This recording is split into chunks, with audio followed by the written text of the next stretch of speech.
Welcome back to Bravo Breaking News with Kim and Lisa. On this week's Vanderpump Rules, old rumors are resurfacing, new accusations are being thrown, and Ariana is firing back. Plus, we have Sandoval playing the victim once again. But leave it to Shania Twain Sheena to drag him out back into the Sir Alley and absolutely read him to filth. Oh my God, I loved it so much. Will Tom ever take accountability for his actions? And does Lisa have a point about the punishment not fitting the crime? We have a lot of thoughts, and we're going to break down the most shocking episode of the season yet. But before we dive in, make sure you guys are subscribed so you don't miss any Bravo breaking news. Okay, so we pick back up at Sandoval and Ariana's house where Sandoval is having his birthday party with his payroll friends. And James just left, he stormed out, and Schwartz is talking to Sandoval, kind of telling him, dude, why did you, all you needed to do was just say, yes, I'm sorry. And it seems like Schwartz is just kind of telling him, you handled that situation poorly. You need to just come at people humbly and apologize and kind of accept whatever they're throwing you at the moment. Instead, he got defensive and he said, you slept with Kristen when she was my girlfriend back in the day. So how is what I did with Raquel any different? So Schwartz is just trying to help and make him see that, that's not what's important in this moment. And meanwhile, poor Maya, the dog, is just like, is this guy for real? Yeah, the whole Kristen thing, it's not the same. It will never be the same. If you guys want to hear my thoughts, watch last week's recap because I have a laundry list of reasons as to why it is not a legitimate excuse from Sandoval's part. So I don't know why he keeps holding on to that. I hope that it's not reoccurring throughout the season, but he needs to let it go. But it seems like everybody's just dipping out one by one from Sandoval's party to go to emo night because James arrives at emo night. Schwartz leaves shortly thereafter to go to emo night. And we didn't get a whole lot from emo night, but, other than, James continuing to be the number one guy in the group and rallying around the ladies and supporting them here. And he basically kind of, shares his conversation with Sandoval and cue the eye rolls. Everybody is just so over it. It's exactly what they would expect. And, Ariana makes a good point. Sandoval is pretty much just surrounding himself with yes people at this point. There is not a single person that was at that party besides Schwartz and James who are really telling him the truth. They are on his payroll. They're going to bow down and praise him. And basically he can do no wrong in their eyes. And it's this is why he's acting the way he's acting, because they are feeding him this, sort of victim mentality. And he's just, he is taking it on with all he has. Yeah, James could not wait to spill the tea for these ladies. As soon as he got there, he was like, well, I was just at whose house. And Ariana kind of corrects him. You mean my house? Ariana's totally right in this. Tom needs people around him who are going to give him that tough love, like Schwartz and like Lisa Vanderpump. And he's just kind of choosing to be around people who are just going to gas him up, kind of like Ariana said Raquel was doing for him. So yeah, emo night, we didn't get a whole lot, but we did see Sheena in her element. She said that, she's always wanted to be more of a band girly and not so much like a pop star. So she was having the time of her life. We hear James saying he would never be a press play DJ. He's like, oh, I would rather die than be, a DJ that just hits play on a playlist and sits back. But, these girls are not professionals. Okay, James. So let's let them have it. Let's let them have it. I honestly love Sheena milking Good as Gold for all that it's worth. It's a bop. It's an amazing song. The Screamo version, Chef's Kiss, could not have been more perfect. And I kind of love it. I love these new kind of pop punk, songs that she's been doing recently. So I'm here for it. I'm here for the Gwen Stefani, maybe Shania Twain in the future, Sheena Shea. Maybe. So we're kind of cutting back and forth, and we see this moment with Tom and Billy at the house. And Tom saying he's kind of sad that, his friends who have stuck around are getting a ton of shit, and he's really grateful for them. We see him kind of tearing up in the confessional. And it's so hard for me because I want to believe that those tears are real. And I just don't know that they are. Like, I always want to see the good in people. That's like, maybe it's a flaw. I don't know. But even with someone like Tom, who has royally fucked up, and I know he's, deserves a ton of this hate, but I do think that he probably is realizing like he went too far in this. But I just don't know if he is really, really grateful or if he's, kind of putting on a show. And Billy is saying that Tom's at Raquel's beck and call. And Tom says that he's really sad that she didn't reach out on his birthday. So it seems like this is kind of a ho-hum birthday for Sandoval. Which he absolutely deserves. I'm sorry if that's harsh. But Raquel went to a mental health facility and she is, doing some inner work and probably realizing that Sandoval manipulated her into this.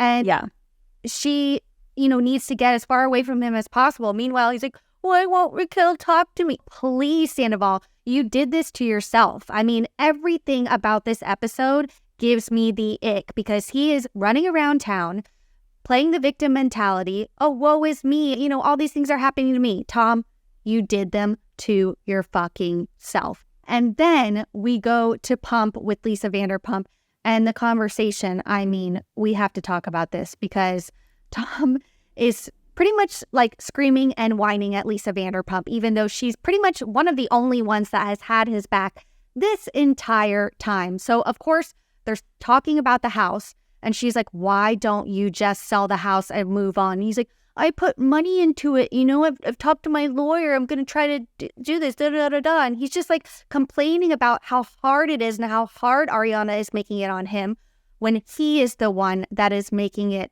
hard. I mean, it's just like he will not stop this mentality of all of these things are happening to me instead of I did these things. And I am the reason they are happening to me. It's not just, life is coming at me. Totally. And he has a real problem with understanding that he made this bed and now he needs to lie in it.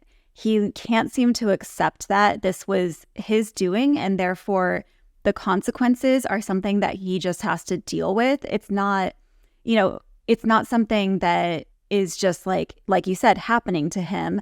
And he says that too, like, oh, my life is grueling and it's such hard work.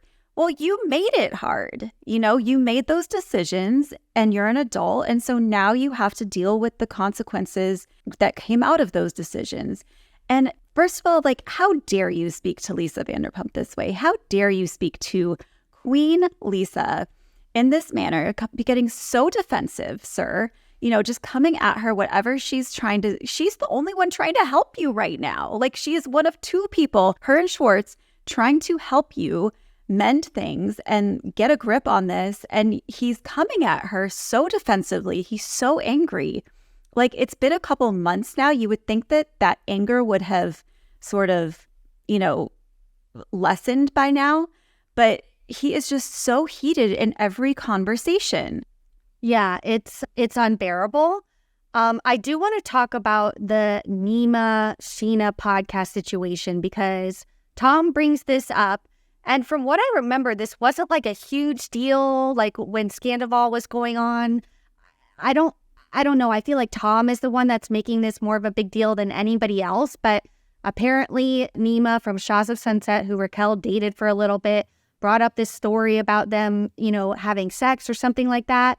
And then he also says that, Nema is basically the one that started the rumor or, furthered the rumor that Tom told Raquel that he was in an open relationship.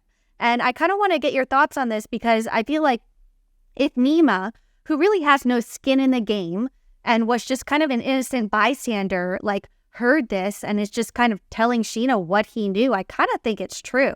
I don't know. I have a problem believing something when it's, okay, Tom told Raquel, Raquel told Nema, Nema's telling Sheena. Like, that path, it just, we've all played the game telephone. Like, once you get past three people, it usually, the message gets distorted. So I feel like there's that to factor in. And I also feel like he might have something to gain. I never watched Shaws of Sunset, but I know it's no longer on the air. Maybe I watched a couple episodes, but I know it's no longer on the air. Maybe he was trying to stay relevant and he saw, oh, I dated Raquel right before this, and like saw a little opportunity to kind of get his name back out there, get on some podcasts, talk about it. So I don't know, but I think Tom is bringing it up because it obviously upset Raquel so much. And so even though it was kind of just a blip on our radar of the whole Sandoval situation, I think for her it was probably a big deal. And so therefore to him it was a big deal. But I don't know. There's probably some truth to it. Or if Tom didn't say that directly, at least that's what Raquel maybe interpreted or inferred from what he was saying to her. But I feel like there's probably some truth to it, although I don't know if those exact words were said. Okay. All right. I hear your take. I have a feeling we're not at the end of this. But during this conversation, my mind doesn't really know where to go because then Tom shares about his thoughts of suicide. And of course, we kind of love to hate Tom at this moment, but we do not wish this upon him. I don't want him to think of this. I actually feel like, I don't know. I don't think it's an act. I don't think he's lying about feeling this way because honestly, the way that the news and the media and all of us kind of contributed to this after Sandoval, like he probably was in a very, very low, dark place. And hearing this did kind of tug at my heartstrings. I did feel for him. I did feel bad for him. And it started to, I don't know, it started to make me feel some type of way that I wasn't really expecting. And I think Lisa, of all people, can relate to this because obviously her brother, passed away. He committed suicide. And so she's like, no, Tom, you better not go there. You promised me. And, I think this says a lot about their relationship. Yeah, this made a lot, like when I saw this scene, it really clicked for me why Lisa is so protective of him. Like when we were at BravoCon, and people were booing him on the stage, Lisa was always the first to kind of come to his defense and say, we're not doing that. We're not going to do that.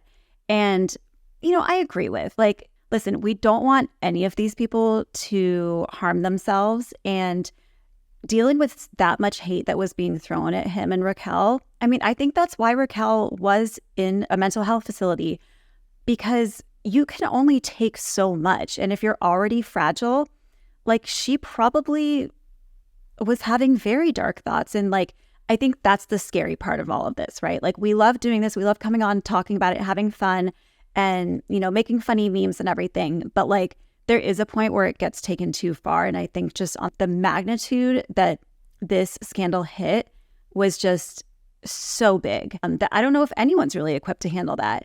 And so it just made a lot of sense to me why Lisa is kind of the one in his corner. And it also made sense that, I can't remember if it was BravoCon, but it was sometime before the season started airing, Ariana was asked, something came out about people maybe switching sides and like feeling bad for Tom. And Ariana said, I can certainly see people feeling that way. And so I feel like this is probably what she was referring to with, him kind of being vulnerable like this. Yeah, it's tough. It's tough. I think it puts the viewers, especially me, in like a tough position because I don't know what to think. I still kind of hate him. I still think he's kind of trying to, make excuses for things and not take accountability. But, there comes a point where I'm like, okay, like that's taking it too far. I don't wish that upon him. I just want him to say sorry and take accountability and not like pretend like he's a victim. So, right. Both things can exist at the same time. Totally. So then we get Schwartz at Vanderpump Dogs and Lisa's kind of sharing, about her conversation with Tom. And Schwartz says that he wasn't made aware of those feelings by Sandoval himself. And, that he was one of his best friends and he feels bad that he couldn't share that with him. He'd kind of heard it through other people. So, Lisa's then putting it on Schwartz to kind of fix things. And you need to try and help this whole narrative. I don't know that that's fair. I don't think it's Schwartz's job to clean up after Sandoval. He's already having to do it with the bar. He shouldn't have to do it with his, friend group.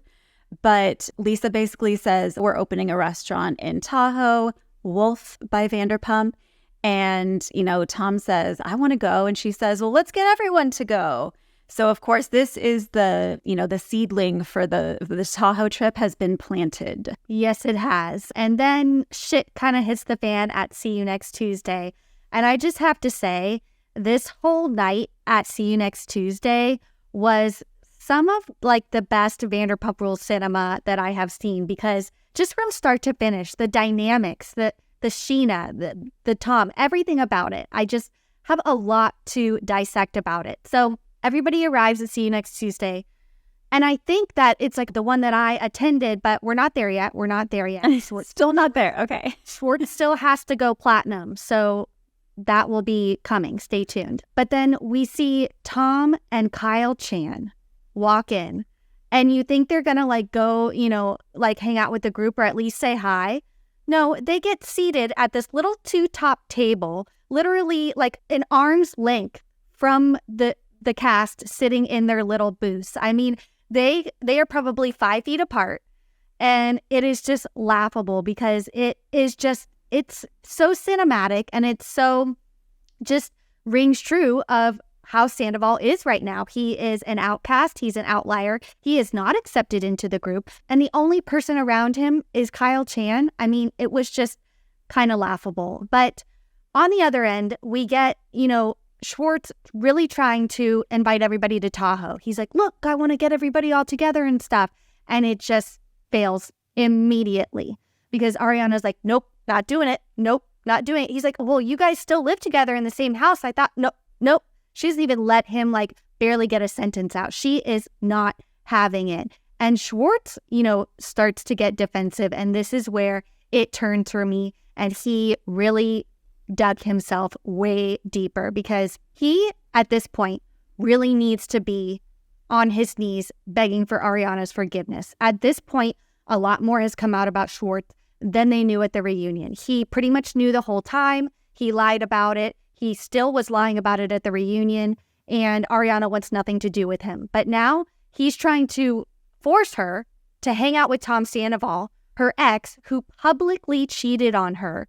And now her saying no is why he thinks that she has an ego. No, Schwartz. Nope. Don't go there. Don't go there. Yeah, I think Tom was fighting a losing battle to begin with. And so, I mean, you got to hand it to him. Like, he had balls, like, even putting that out there, because what did he think she was going to say? Oh, yeah, that sounds great. Like, I mean, no. But I also can't wait to see what turns things around, right? Because we know that they all end up in Tahoe together. So for Lisa, I kept waiting. Let's do it for Lisa.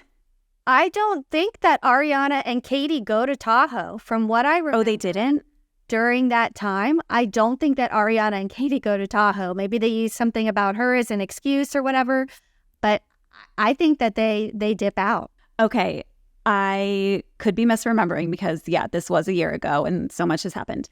But a large part of the group does end up going to Tahoe. So, we saw James there. We saw Sheena there. And it was all for Lisa, of course.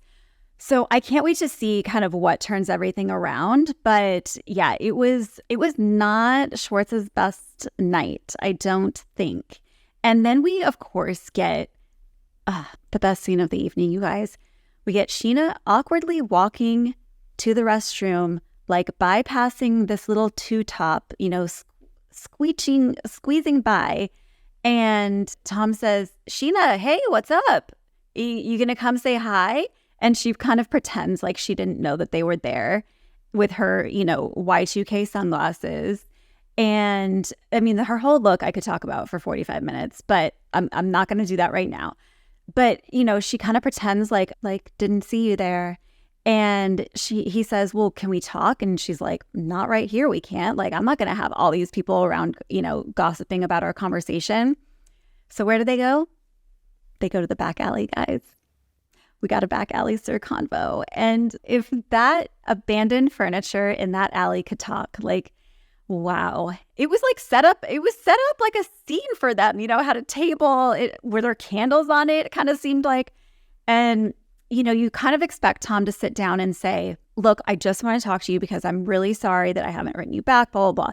Instead, he sits down and he's waiting for her to start talking. is so awkward. And so he starts complimenting her outfit, calling her, Shania Twain, like she rode in on a motorcycle. Like, Tom, just get to the point here. All right. We don't need the small talk. And then it just kind of unleashes. And Sheena's like, look, if you had just been remorseful from the beginning, don't you think this would have turned out differently? But again, he can't see that. Like, he can't fault himself and understand that the reason these things are happening are because of his actions. It's just beyond frustrating. And it's so funny because he's all up in arms about Sheena's podcast and like, vindictive podcasts, the Nema, like she's been going on and talking about Sandoval. Guess what he's doing? She's like, well, you might want to stop putting Raquel and Schwartz's name in your fucking songs, in your stupid cover sets. And it's like he's milking it too. And it's like everything he says, she just turns it right back around. And, she's basically like, you are a definition narcissist. And he's like, no, I'm not. Look it up. And she's like, well, a narcissist would never admit that they are a narcissist. Right. And he basically is just like, okay. Or he just pivots to Lala. He just tries to put the blame on, say, oh, no, that's Lala, not me. It's like, oh my God. Yeah, what does Lala have to do with this? She's like, why am I in it? So I don't know.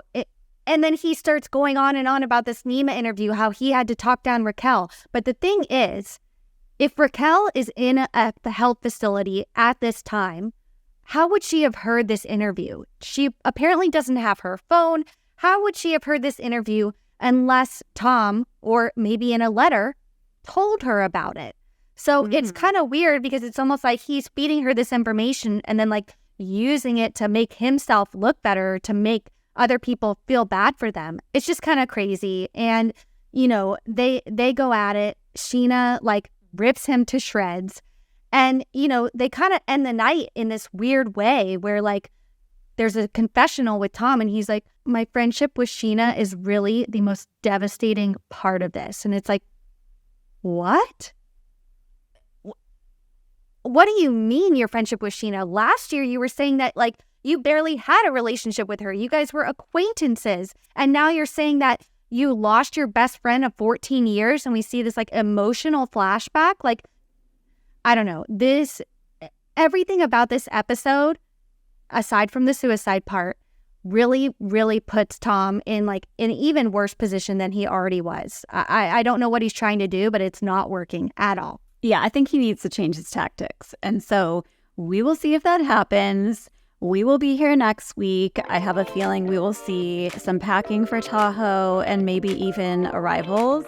But we're just getting into it. This is episode 3. We still have a ways to go. So make sure you tune in. Make sure you're subscribed. And we will continue to break it all down for you. We'll see you guys next week. Bye.